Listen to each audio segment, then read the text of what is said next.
Hello दोस्तों, स्वागत है आपका हमारे यूट्यूब चैनल सम्राट एजुकेशन में। दोस्तों, आज के इस वीडियो में आप लोगों को मैं बीएससी एग्रीकल्चर थर्ड सेमेस्टर के एक विषय एंटमोलॉजी सेकेंड का 4 से 5 मोस्ट इंपॉर्टेंट सॉल्व क्वेश्चन लेकर आया हूं। तो यदि आप लोगों को इसका पीडीएफ चाहिए तो डिस्क्रिप्शन में व्हाट्सएप ग्रुप का लिंक और व्हाट्सएप नंबर दिया गया है, मैसेज करके आप लोग इसका पीडीएफ भी ले सकते हैं। सबसे पहले मैंने लिया है जैविक नियंत्रण क्या होता है, तो इसको सबसे पहले सुन लीजिए, भी इसके बाद समझिएगा कि जब पीड़कों के नियंत्रण के लिए, जब दोस्तों पेस्ट जो होते हैं उनके नियंत्रण के लिए मनुष्य द्वारा उनके प्राकृतिक शत्रुओं का सहारा लिया जाता है, तो उसे जैविक नियंत्रण बायोलॉजिकल और बायो कंट्रोल कहते हैं। ये पीड़क पौधे जंतुओं या मनुष्यों के हो सकते हैं। ये जो पीड़क पौधे होते हैं दोस्तों, ये जंतु या मनुष्यों के हो सकते हैं।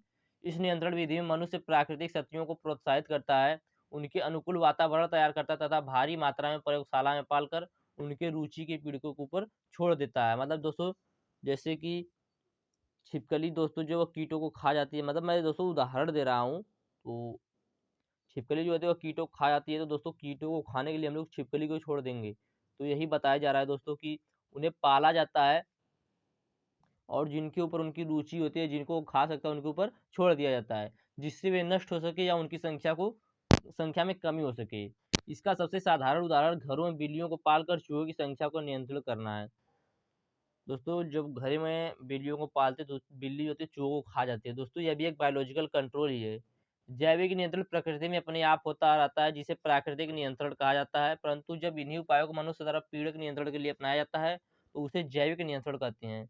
इन दोनों में अंतर करने के लिए वैज्ञानिकों ने प्राकृतिक जैविक नियंत्रण को तथा मनुष्य द्वारा अपनाई गई विधि को व्यवहारिक जैविक नियंत्रण की संज्ञा दी है। तो अब हम लोग देखते हैं दोस्तों, जैविक नियंत्रण क्या होता है। मैंने आप लोगों को बताया, अभी तक मैंने समझा रहा था कि जैविक नियंत्रण क्या होता है। तो जैविक नियंत्रण वह होता है दोस्तों कि जब मनुष्य द्वारा उनके प्राकृतिक शत्रुओं का सहारा लिया जाता है तो उसे जैविक नियंत्रण कहते हैं। मैंने आप लोगों को उदाहरण भी बता दिया, जैसे घर में चूहा है तो उस चूहे को खत्म करने के लिए हम लोग बिल्ली का सहारा लेंगे, तो ये हो गया बायोलॉजिकल कंट्रोल। अब देखते हैं, जैविक नियंत्रण शब्द को विभिन्न जीव विज्ञानियों द्वारा कई तरह से परिभाषित किया गया है।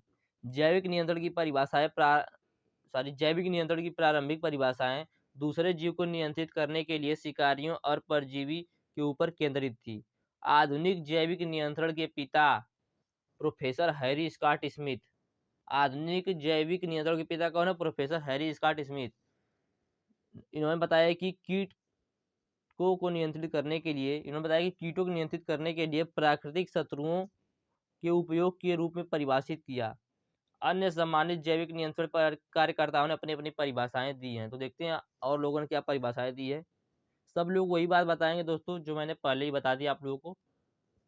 डॉक्टर पॉल डायबैक ने स्मिथ की परिभाषा को परिष्कृत किया और कहा कि जैविक नियंत्रण परजीवियों, शिकारियों या रोगजनकों की क्रिया है जो किसी अन्य जीव की जनसंख्या घनत्व को उनकी अनुपस्थिति में घटित होने की तुलना में कम औसत बनाए रखने में है। उसके बाद डी बैच आए दोस्तों। डी बैच ने क्या बताया?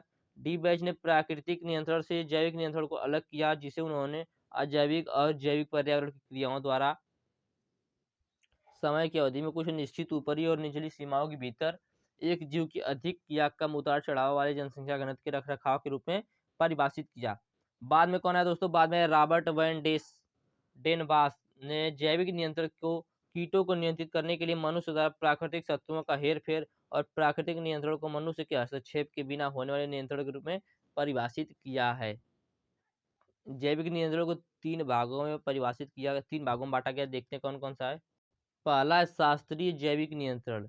एक विदेशी आक्रामक कीट प्रजातियों को नियंत्रित करने के लिए पेश किए गए प्राकृतिक शत्रुओं का उपयोग दोस्तों क्या कहलाता है? शास्त्रीय जैविक नियंत्रण। अब देखते हैं दूसरा, प्राकृतिक शत्रुओं का संरक्षण।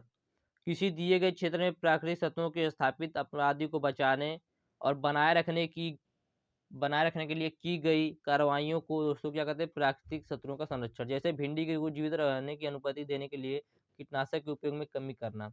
अगला, प्राकृतिक शत्रुओं का बढ़ावा।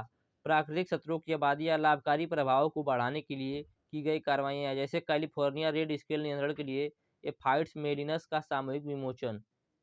तो दोस्तों, उम्मीद करते हैं आप लोग बायोलॉजिकल कंट्रोल समझ में आ गया होगा। बायोलॉजिकल कंट्रोल दोस्तों सीधी बात आप लोग कहें कि जब पीड़कों के नियंत्रण के लिए मनुष्य द्वारा उनके प्राकृतिक शत्रुओं का सहारा लिया जाता है तो उसे जैविक नियंत्रण कहते हैं।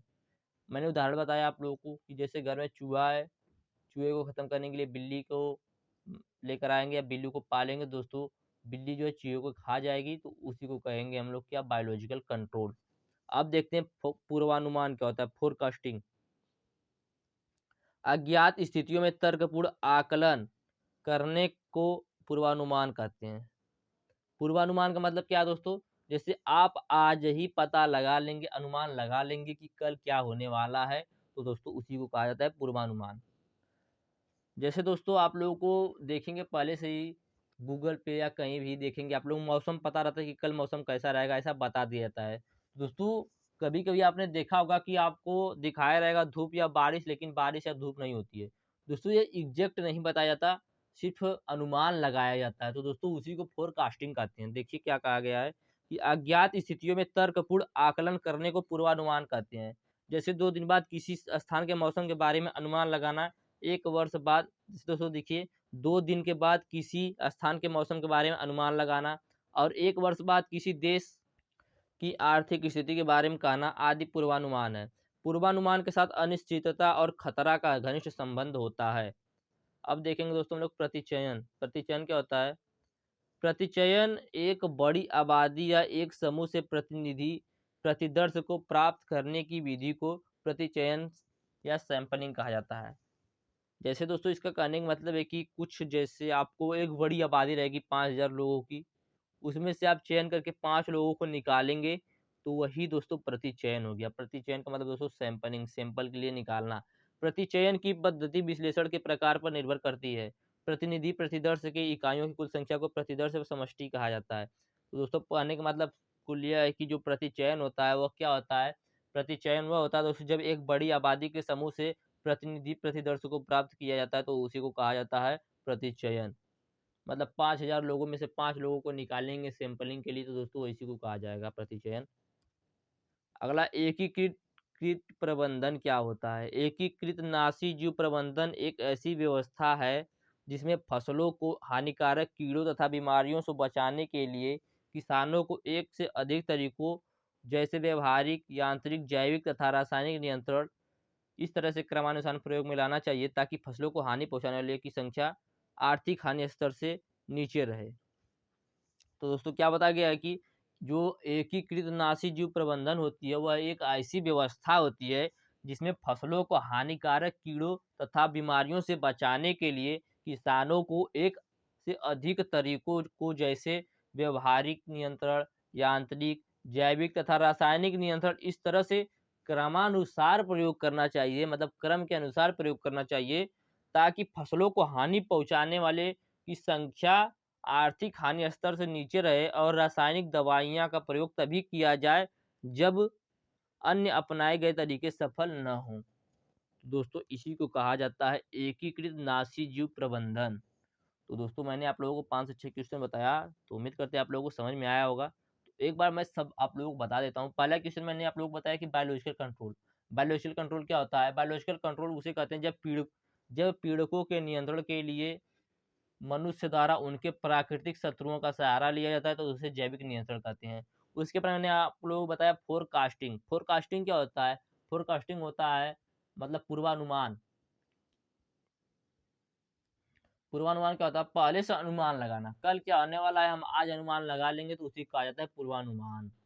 उसके बाद मैंने आप लोगों को बताया एकीकृत नाशी जीव प्रबंधन। तो एकीकृत नाशी जीव प्रबंधन एक ऐसी व्यवस्था होती है जिसमें फसलों को हानिकारक कीड़ों तथा बीमारियों से बचाने के लिए किसानों को एक से अधिक ऐसे तरीकों को जैसे व्यवहारिक नियंत्रण, यांत्रिक नियंत्रण, जैविक तथा रासायनिक नियंत्रण इस तरह से प्रयोग में लाना चाहिए कि फसलों को हानि पहुंचाने वाले जो कीट हैं उनकी आर्थिक हानि स्तर से जो लेवल होता है दोस्तों नीचे रहे, और रासायनिक दवाइयों का प्रयोग भी तभी किया जाए जबकि ये सब जो अपनाए गए विधि हैं या तरीके हैं वह सफल ना हो। उम्मीद करते हैं दोस्तों सब कुछ आपको समझ में आ गया होगा। तो वीडियो अच्छा लगा तो वीडियो को लाइक कर दीजिएगा, चैनल को सब्सक्राइब कर दीजिएगा। और यदि आप लोगों को इसका पीडीएफ चाहिए तो डिस्क्रिप्शन में व्हाट्सएप ग्रुप का लिंक और व्हाट्सएप नंबर दिया गया है, मैसेज करके आप लोग इसका पीडीएफ भी ले सकते हैं। और दोस्तों आप लोगों को भी और किसी टॉपिक पे एंटोमोलॉजी सेकंड में वीडियो चाहिए तो आप लोग कमेंट कर दीजिएगा, उससे वीडियो बना दिया जाएगा। धन्यवाद, जय हिंद।